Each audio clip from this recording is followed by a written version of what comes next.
And we're back to learning JavaScript. Let me show the replaceAll method.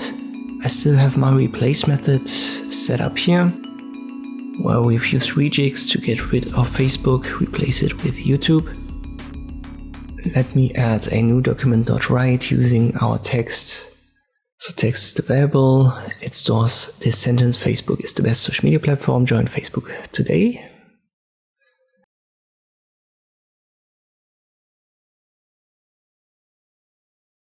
And now we add .replace, regular brackets, and then we add Facebook. We want to replace that, separated with a comma from YouTube.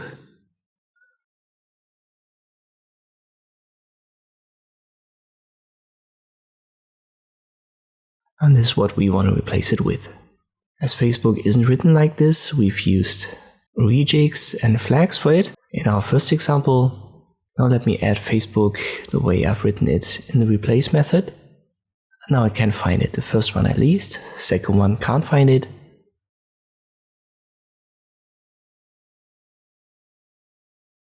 Let me change this as well to the way I've written it. And still it can't find it because the replace only finds the first occurrence. But when we change this to replaceAll, it also finds all of them. So the second Facebook is covered now, just like we did with the regex and the global flag G. So if you don't want to use regex, try to replaceAll, but keep in mind that this doesn't work as far as I know in the Internet Explorer.